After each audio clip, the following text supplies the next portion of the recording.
Hi guys, मैं हूँ सबा और आज हम अपने नए एपिसोड में आज मुलाकात करेंगे एक ऐसे शख्स से जो एक कामयाब एंटरप्रेन्योर हैं, अपना अच्छा बिजनेस कर रहे हैं, कंस्ट्रक्शन में भी हैं, स्कूल भी चलाते हैं। उसके बावजूद भी वो सोसाइटी के लिए समय निकाल रहे हैं, समाज की सेवा कर रहे हैं और सेवा भी इस तरह के करीब 10-11 साल से वो भावना वेलफेयर नाम से एक फाउंडेशन के तहत स्लम में स्कूल चला रहे हैं। स्लम स्कूल से मेरा मायने है कि झुग्गी झोपड़ी के क्षेत्र में जहाँ पे लोगों को रहने की जगह नहीं है, वो टाट टप्पर में रह रहे हैं, उनके बच्चों को शिक्षा के आधार पर एक दिशा देने का काम कर रहे हैं मिस्टर शुभम। हम आज मिस्टर शुभम से मुलाकात करेंगे और जानेंगे कि स्लम के लेवल पर शिक्षा का क्या स्तर है, वो क्या कोशिश कर रहे हैं, उनकी कोशिश अब तक क्या रंग लाई है और आज के युवाओं को क्या करना चाहिए कि वो भी इन अंडर प्रिविलेज्ड बच्चों के लिए कुछ कर सकें। तो चलिए हम चल रहे हैं शुभम जी से मुलाकात करने उनकी बस्ती में। तो आइए मुलाकात। कैसे शुभम जी? बहुत बढ़िया शोभा जी। आपको कब ऐसा लगा कि इन स्लम के बच्चों को मेरी जरूरत है, मेरी सिंपैथी की नहीं बल्कि मेरी जरूरत है, जो कि आप यहाँ पर आकर रुक गए और आपने यहाँ पर बहुत सारा काम करा? मेरा हमेशा से मानना रहा है कि education is the only thing that can change the world. Right. तो जब मैं अपनी ग्रेजुएशन पुणे से फिनिश करके यहाँ पे आया तो मैंने बहुत सारे एनजीओज को रीच आउट किया। मैं बच्चों को पढ़ाना चाहता था, बट उस टाइम पे सोशल मीडिया इतनी स्ट्रांग नहीं थी, प्रेजेंस हम लोगों के व्यापी नहीं थी, हर जगह पहली नहीं हुई थी। तो मुझे बहुत दिक्कत हुई, कोई भी एनजीओ को मैं रीच आउट नहीं कर पाया। तो इसी तरह कुछ टाइम बीत गया और उसके बाद हम लोगों ने वर्ष 2014 में ये सोचा कि हम लोग अपना ही कुछ स्टार्ट करते हैं। 2014 में हम लोगों ने अपना एक एनजीओ बनाया, मैंने और मेरे स्कूल फ्रेंड्स के साथ, और हमने उसका रजिस्ट्रेशन वगैरह कराया और छोटी छोटी चीज़ों पे काम करना चालू किया। इस क्लास को शुरू करने में तो 1 वर्ष और बीत गया। अच्छा। ये क्लास हम लोगों ने शुरू करी वर्ष 2015 में 5 सितंबर शिक्षक दिवस से। Very very nice. और तब से आज तक हम लोग निरंतर इस क्लास को आगे बढ़ा रहे हैं और कोशिश यही रहती है कि बच्चों को अच्छी शिक्षा दे सकें और ज़्यादा से ज़्यादा सक्षम बना सकें। जब मैं पहली बार इस बस्ती में आया तो मैंने देखा कि बहुत सारे बच्चे हैं लेकिन उनके पास ना शिक्षा है, ना सपने हैं। तो जब हमने उनके माँ बाप से बात करी कि हम पढ़ाना चाहते हैं तो उन सब का एक ही सवाल था कि आप कितने दिन पढ़ाएंगे। हाँ, क्योंकि यही होता है जनरली, जब भी कोई चैरिटी करने आता है या सोचता है कि कुछ काम करे बस्ती में, कुछ दिन काम करता है और चला जाता है। तो मैंने उस समय भी अभिभावकों से एक बात कही थी कि जब तक मैं जिंदा हूँ ये क्लास चलेगी। हाँ, मतलब लॉन्ग टर्म ही कुछ करेंगे तभी बदलाव आएगा। क्योंकि मेरा मानना है कि शिक्षा एक दिन का नहीं काम है और ये एक वृक्ष की तरह है जिसको आप आज लगाएंगे तो कई साल बाद आपको उसके फल और मिलेंगे। तो इसी पे हम लोगों ने काम करते हुए निरंतर शिक्षा चालू रखी है और कोशिश यही करते हैं कि हर बच्चे को अच्छी शिक्षा। अच्छा, ये बताइए कि बस्ती में ये जो बच्चे हैं ये बाहर की दुनिया के साथ मिल के प्रोग्रेस करना चाहते हैं। बहुत सारे जो है स्कीम्स भी हैं और बहुत सारे स्कूल्स भी हैं, लेकिन उसके बावजूद भी बस्ती में शिक्षा उस तरह से मुहैया नहीं है, या बस्ती के या अंडर प्रिविलेज बच्चे इतनी शिक्षा में पिछड़े हुए क्यों हैं? उसकी सबसे बड़ी वजह मैं ये बोलूँगा कि इन तक पहुँच ही नहीं पाती हैं चीज़ें। तो उसके लिए क्या हमारे घर के बच्चे अगर इंजीनियर डॉक्टर बनने की सोचते हैं तो यहाँ बच्चे कभी सपना ही नहीं देखते हैं। उनको सपने देखना ही नहीं आता है क्योंकि उनके मन में कभी ये इच्छा जाग ही नहीं पाती है कि मैं इस लायक हूँ, मैं ये काम कर सकता हूँ। उनका जीवन अपने रोजमर्रा की गतिविधियों को करने में ही खत्म हो जाता है। मतलब दो वक्त का खाना ही मिल जाए, वही दो वक्त खाना मिल जाए, हमने घर का काम कर लिया, पानी भर लिया, इसी में उनका जीवन खत्म हो जाता है। तो यहाँ पे मैंने जो देखा सबसे ज़्यादा वो ये बड़ा एक दुख भी देता है देख के अपने आसपास कि इन बच्चों में कोई इच्छा ही नहीं है, ना किसी चीज़ को अच्छा करने की, ना कुछ सीखने की। तो सबसे मुश्किल जो हमारे सामने कठिनाई आती है, जो सबसे बड़ी समस्या आती है, वो यही है कि बच्चों का मनोबल बढ़ाना और बच्चों को इस बारे में जागरूक करना कि हाँ, जीवन में कुछ अच्छी चीज़ें हैं जिनके लिए हमें मेहनत करने की ज़रूरत है। मतलब उनके अंदर ये एक थॉट इम्बाइब करना है कि अगर हम पढ़ेंगे तो ही आप यहाँ से निकल सकते हैं, अपनी लाइफ बेहतर कर सकते हैं और अपने माँ बाप को अच्छा भविष्य दे सकते हैं। जी, लेकिन जब हम लोग यहाँ आए थे तब बच्चों को ये ख़्याल आता ही नहीं था कि यहाँ से बाहर निकलना है। हाँ। वो अपने जीवन में पूरी तरह आप कह सकते हैं संतुष्ट हैं या सरेंडर उन्होंने किया हुआ है कि अच्छा। हमारा जीवन यही है और यही ऐसे ही चलना है। हम कुछ भी कर लें या हम कुछ भी ऐसा नहीं कर सकते जिसकी वजह से हमारा जीवन बदलेगा। नहीं, वो शायद इसलिए भी है कि जो ये स्लम्स में रहते हैं या अगर ये कहें कि गरीब लोगों की एक ये मेंटालिटी होती है कि हमको भगवान ने ऐसे ही बनाया है, तो हमें हमारा मतलब हम चाहे जितना भी पढ़ लें हम क्या क्या प्रोग्रेस करेंगे। तो मुझे लगता है ये इस सोच को बदलने की जरूरत है, क्योंकि अगर हम कोशिश करेंगे तभी तो हम अपनी जिंदगी बदल सकते हैं, हम किसी भी हालात में पैदा हुए हैं। ये विचारधारा अच्छी है, लेकिन मुझे लगता है ये विचारधारा हमें स्कूल में जाकर ही मिलती है। जब ये बच्चे स्कूल पहुंच ही नहीं पाते हैं या स्कूल जाते भी हैं तो ऐसे स्कूलों में पहुंचते हैं जहां इन पे ध्यान ही नहीं दिया जाता। तो ये विचारधारा भी इन बच्चों में ये विचार आ ही नहीं पाता कि अगर हम कुछ अच्छा करेंगे तो यहाँ से निकल सकते हैं या यहाँ से निकलने के कुछ फायदे भी हैं।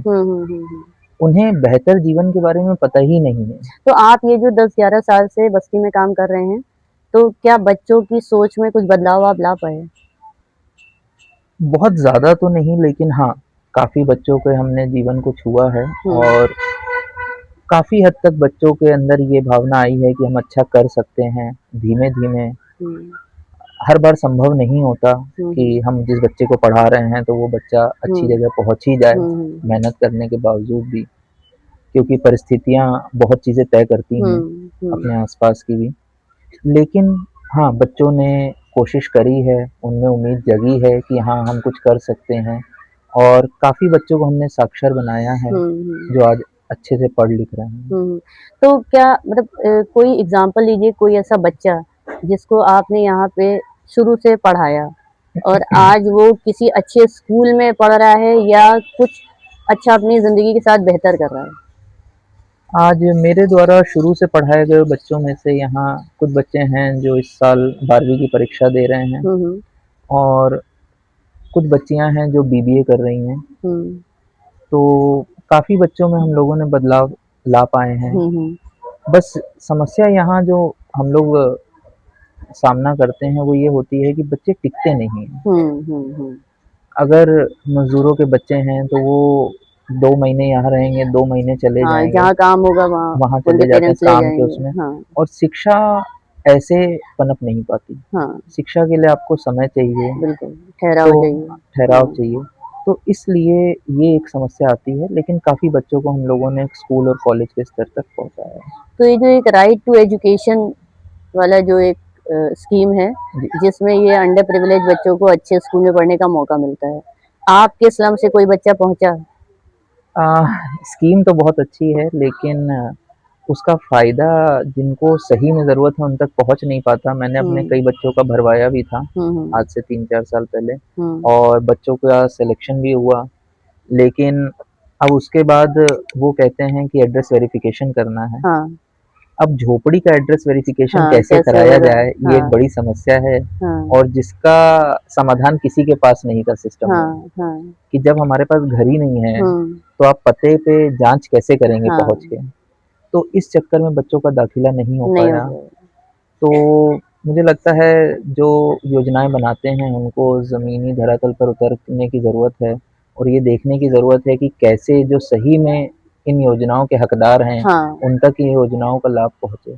तो मतलब कहने का आपका ये है कि स्कीम्स हैं, लेकिन उन स्कीम्स का बेनिफिट इनको इसलिए नहीं मिल रहा है क्योंकि इनकी परमानेंट रेजिडेंसी नहीं है। जी, बिल्कुल। ये एक प्रॉपर स्लम है, जहाँ पे पुल के नीचे टेंट में मजदूर आदि के बच्चे यहाँ पे रह रहे हैं।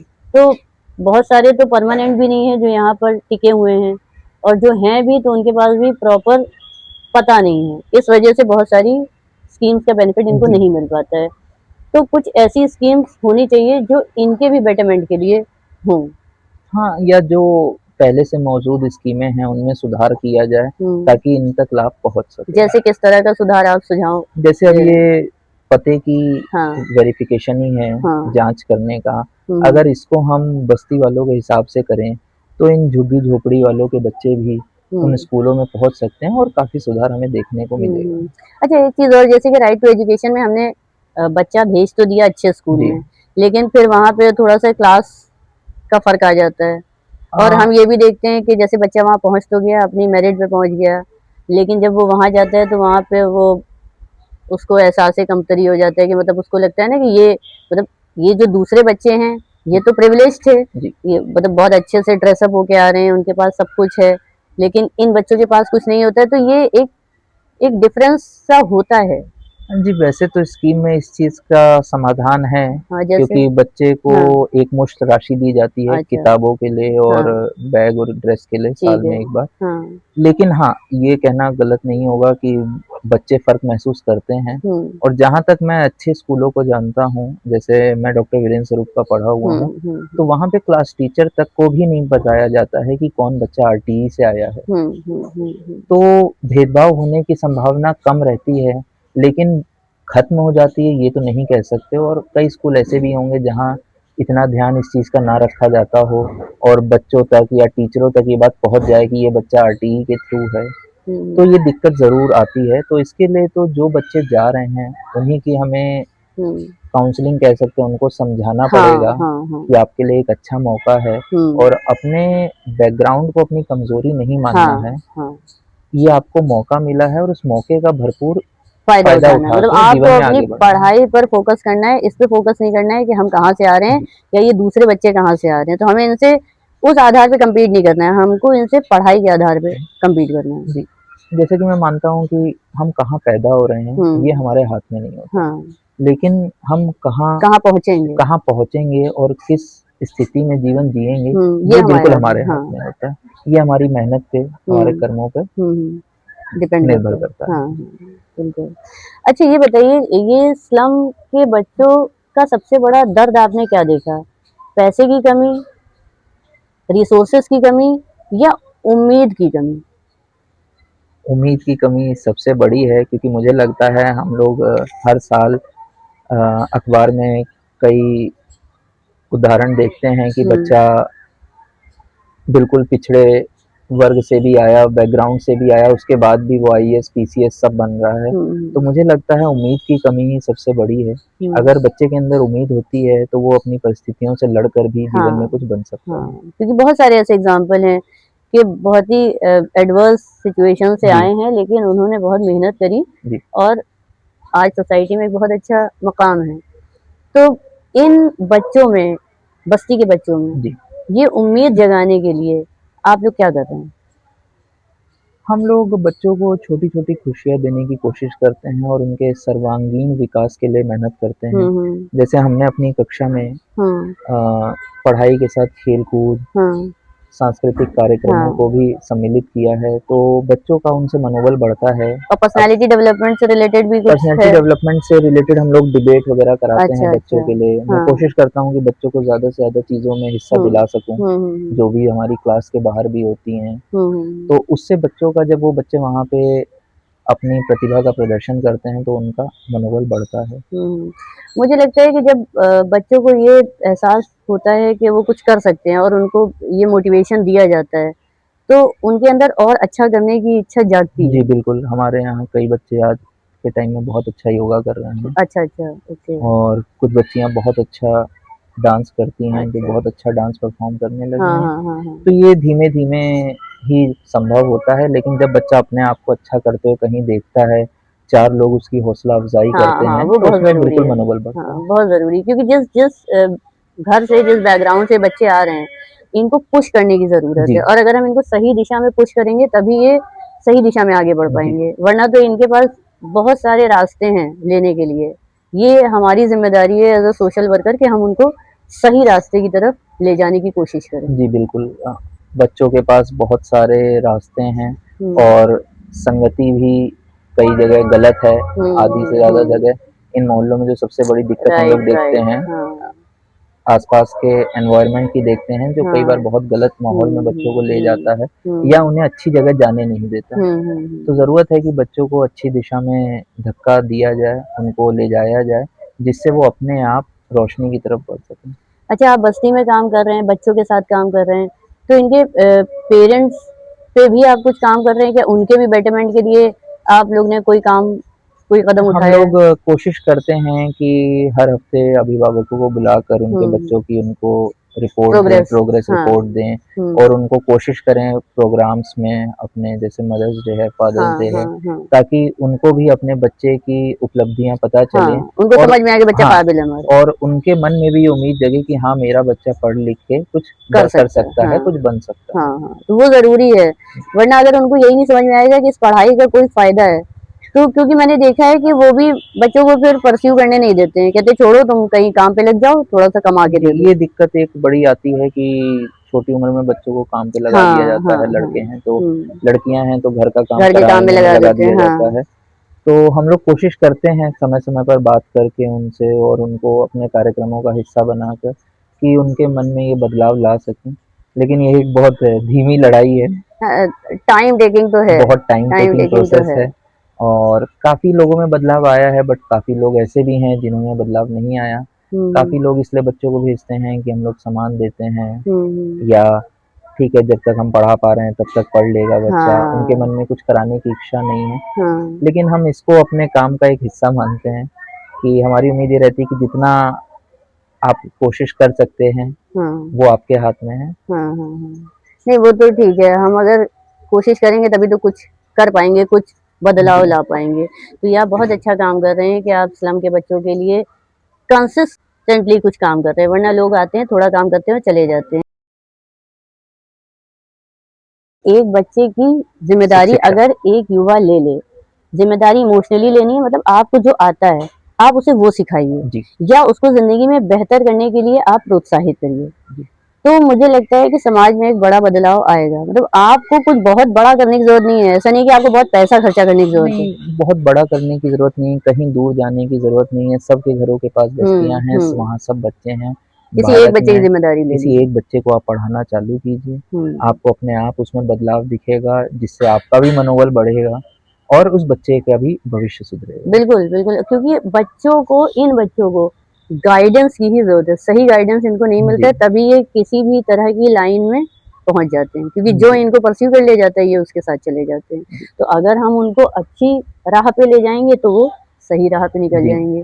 तो हमें ये जरूरत है कि हम अपने आसपास देखें कि किस तरह की जरूरत है और हम उसमें अपना योगदान दें। जी, और हम कोशिश ये करें कि जो इस तरह के बच्चे हैं, जो स्लम के बच्चे हैं, जो डायरेक्शन जिनको नहीं मिल रहा है, जी, उनको हम एक सही डायरेक्शन दे दें। जी, बिल्कुल डायरेक्शन, मार्गदर्शन तो सबसे ज़रूरी है हमारे जीवन में और मुझे लगता है कि जो भी अच्छी जगह पहुँचे हैं, उन सब के जीवन में कभी न कभी एक ऐसा मौका आया होगा जब हुँ, उन्हें सही मार्गदर्शन मिला होगा, बिल्कुल, बिल्कुल। जिसकी बदौलत ही वो आज उस मुकाम तक पहुँचे हैं। बिल्कुल, बिल्कुल, क्योंकि अगर हमें राइट डायरेक्शन नहीं मिलेगा, तो चाहे हम प्रिविलेज्ड हों, चाहे अंडर प्रिविलेज्ड हों, हम भटक ही जाएँगे। जी, हमको अगर सही मार्गदर्शन नहीं मिला, तो हम सही रास्ते पे नहीं पहुँचेंगे। तो ज़रूरी ये है कि ये जो बच्चे हैं, ये अंडर प्रिविलेज्ड बच्चे हैं, इनको सही मार्गदर्शन मिले। अच्छा, शुभम जी ये बताइए कि इस बस्ती में जी। आप जो इतने साल से काम कर रहे हैं, कितने बच्चे हैं? मतलब एक अंदाज़ा बच्चे दीजिए, तो आपके पास मुझे कितने लगता बच्चे है आते हैं? लगभग 150 से 200 होंगे, अगर हुँ, हम लोग आसपास के दायरे की बात करें 500 मीटर या 1 किलोमीटर की। हुँ, लेकिन हमारे पास लगभग 65 से 70 बच्चे हैं, जो हुँ। रोज़ाना आते हर हैं, एज ग्रुप के हैं। हर एज ग्रुप के हैं। हम लोगों ने पहले क्लास जब शुरू करी तो हम लोगों हुँ, ने हर बच्चे को बैठाया, हुँ, लेकिन उसमें समस्या ये आती है कि हर बच्चा लगातार आना नहीं हुँ, चाहता। हुँ, हुँ, हुँ। तो धीमे-धीमे हम लोग भी छँटनी करते हैं क्योंकि संसाधन सीमित हैं। Right, right, right. तो हमें उन बच्चों पे ध्यान ज़्यादा देते हैं जो बच्चे कम से कम डेली आ सकते हैं हाँ, क्लास में। हाँ, हाँ। अगर बच्चा आ ही नहीं रहा है तो हम उसको पढ़ाने में नहीं मदद कर सकते हैं। तो इसलिए आज के समय में जो हम अपने सीमित संसाधनों से जिन बच्चों की मदद कर पा रहे हैं वो लगभग 65 बच्चे हैं। अच्छा, सीमित संसाधन की आपने बात करी, ये भावना वेलफेयर फाउंडेशन शुभम जी चलाते हैं और इसी के अंतर्गत ये स्लम में बच्चों को शिक्षा प्रोवाइड कर रहे हैं। तो ये जो आप यहाँ पर बच्चों को शिक्षा दे रहे हैं, तो यहाँ पे आपने कुछ वॉलंटियर्स रखे होंगे जो यहाँ बच्चों को पढ़ाते हैं, या यहीं के पढ़े बच्चे हैं जो सीनियर हैं और वो पढ़ा रहे हैं? कानपुर शहर में एक जो मुझे सबसे बड़ी दिक्कत मैंने फेस करी, यहाँ पे वॉलंटियर्स की कमी बहुत खलती है।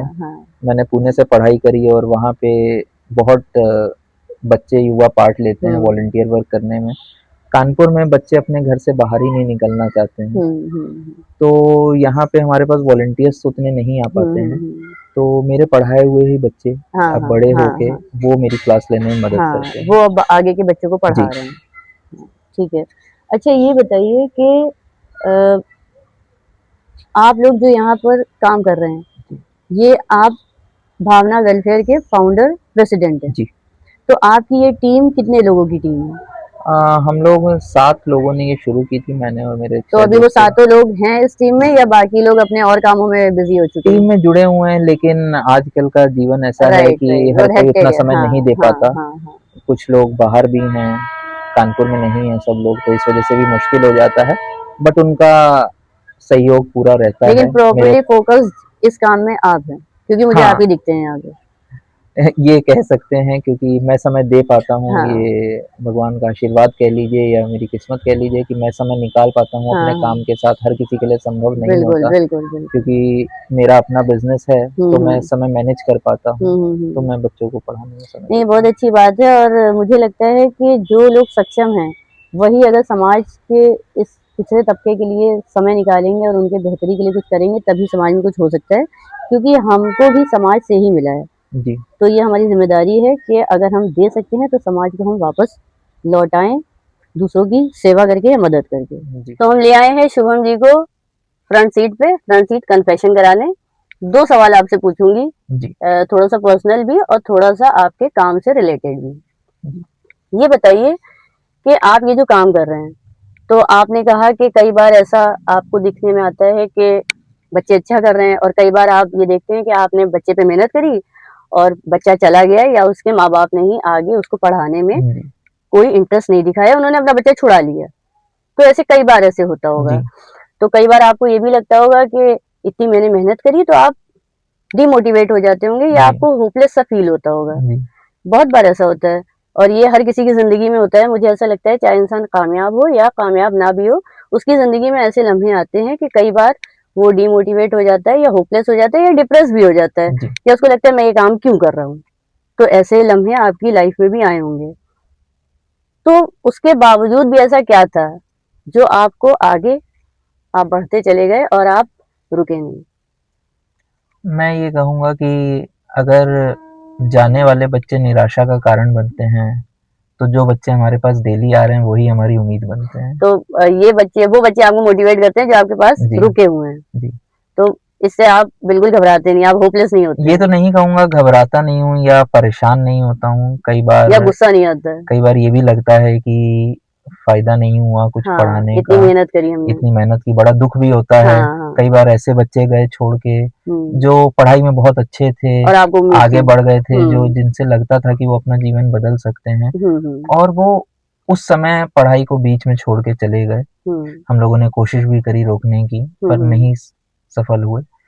तो बुरा भी लगता है, दुख भी होता है, लेकिन फिर जो बच्चे लगातार आ रहे हैं, मेहनत कर रहे हैं, उनको देखकर दोबारा एक उम्मीद की किरण जाग जाती है कि हाँ, हम सब बच्चों को नहीं, लेकिन कुछ बच्चों का तो जीवन बदल ही सकते हैं, बेहतर कर सकते हैं।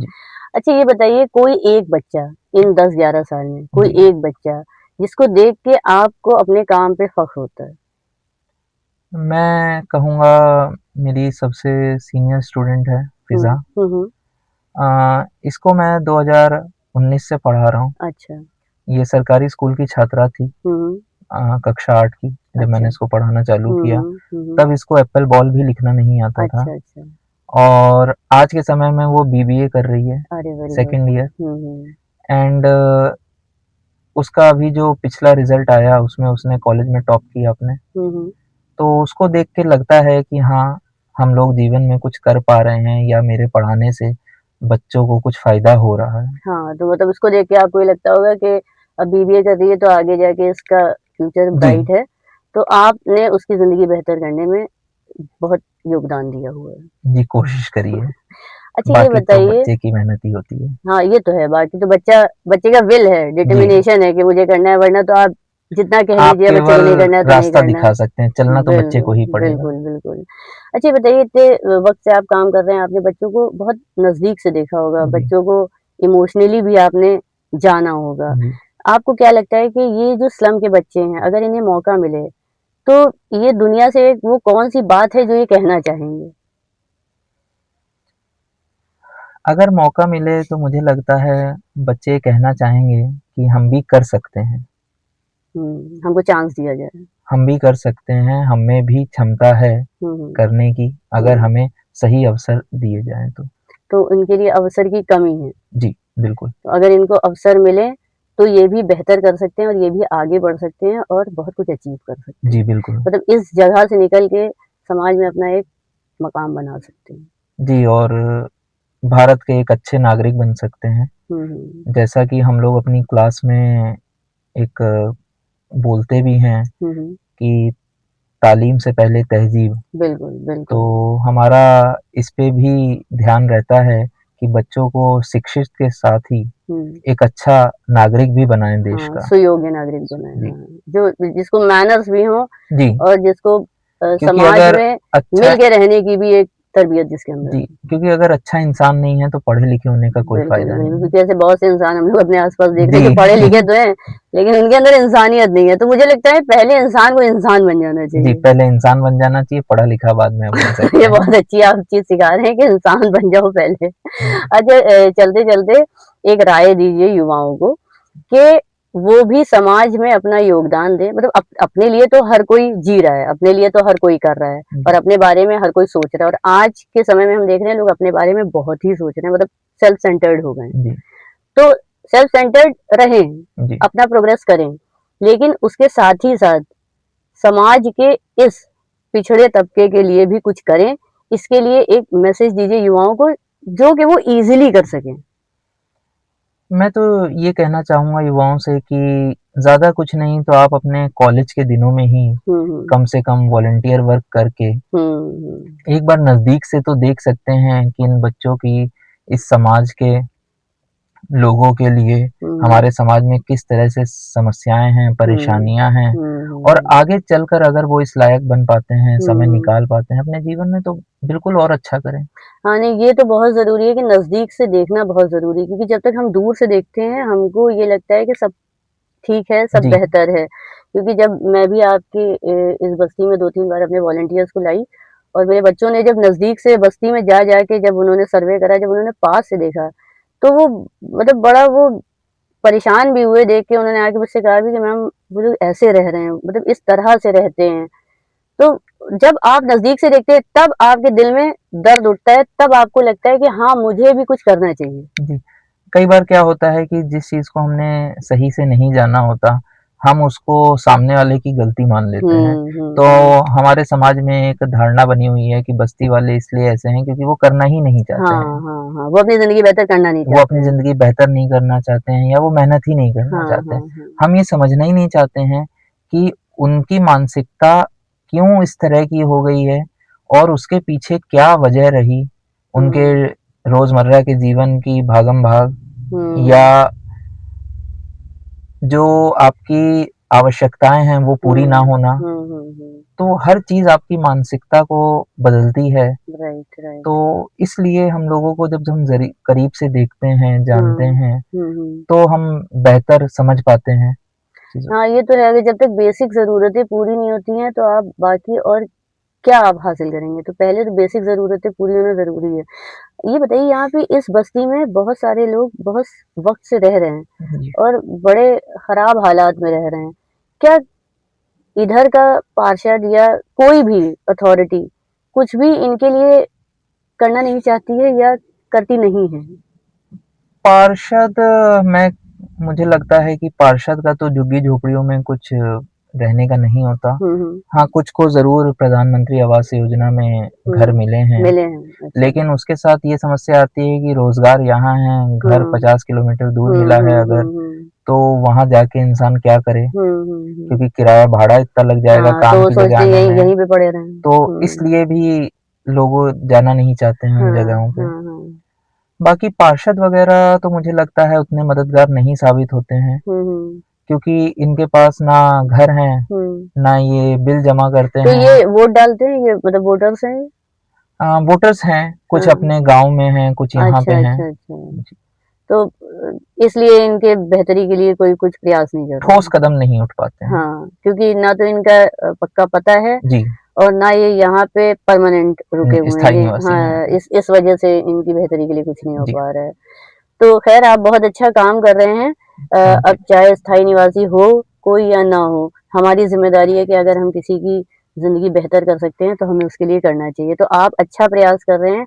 आप इन बच्चों को एक दिशा दे रहे हैं क्योंकि ये बच्चे जिस तरह के एटमॉस्फेयर में रह रहे हैं, अगर उसमें इनको शिक्षा का ही सहारा नहीं दिया गया, तो मुझे लगता है बहुत सारे गलत रास्तों में ये आसानी से जा सकते हैं। जी, क्योंकि गलत रास्ते तो बहुत सारे खुले हुए हैं और उसमें ये बच्चे पहुँच जाएँगे। तो आप उनको शिक्षा की तरफ ले जा रहे हैं, एक अच्छी दिशा दे रहे हैं और इनको ये सोचने की आप एक कुव्वत इनके अंदर डाल रहे हैं कि अगर हम पढ़ेंगे तो शायद हमारी ज़िंदगी बेहतर हो जाए। तो आप बहुत अच्छा काम कर रहे हैं। मैं इसके लिए आपको बहुत साधुवाद करती हूँ और थैंक यू सभा जी। मैं बेस्ट विशेज़ आपको देती हूँ कि आप आगे भी ऐसे काम करते रहें और इन बच्चों की ज़िंदगी आप बेहतर करते रहें और युवाओं को मैं एक मैसेज ये देना चाहती हूँ जिस तरह से शुभम जी कर रहे हैं। अपने काम के साथ-साथ वो यहाँ पर समय दे रहे हैं और 10-11 साल से कंसिस्टेंटली काम कर रहे हैं। ये नहीं कि कुछ दिन काम करा और फिर चले गए। तो इस तरह से आप भी अपने आस-पास की बस्ती में देखें, नहीं तो अपने आस-पास के मोहल्ले में देखें। इस तरह के बच्चे आपको मिल जाएँगे जो जिनके पास दिशा नहीं है या जो बुरी संगत में जा सकते हैं। आप उनको एजुकेशन का या अपने मार्गदर्शन का सहारा दे दें, वही काफ़ी है। उसी से उनकी ज़िंदगी को एक दिशा मिल जाएगी। तो हमें ज़रूरत नहीं है कि हमारे पास पैसा हो तभी हम समाज की सेवा कर सकते हैं। क्योंकि बहुत से लोगों की ये धारणा होती है कि हमारे पास नहीं, अपने लिए नहीं है, हम किसी के लिए सेवा क्या के करें? लिए केवल भाव चाहिए। बिल्कुल, तो सेवा के लिए आपको भाव चाहिए, आपको पैसे की ज़रूरत नहीं है। आप आगे बढ़ेंगे मुझे लगता है 10 लोग और आ जाते हैं आपकी मदद करने के लिए जी, अगर वो ये बिल्कुल। देखते हैं कि आप अच्छे से काम कर रहे हैं। तो अच्छा काम करिए, समाज की बेहतरी के लिए काम करिए और बस ये एक विचार ले आइए कि मुझे दूसरे की मदद करनी है। पैसा उसमें बाधा नहीं बनेगा, बस आपके अंदर एक विल होनी चाहिए कि मुझे कुछ अच्छा करना है। तो चलिए इसी के साथ में विदा लेते हैं ये वाले एपिसोड में। नेक्स्ट एपिसोड में एक नए मेहमान के साथ फिर से हाज़िर हो जाएँगे। बाय। Thank you.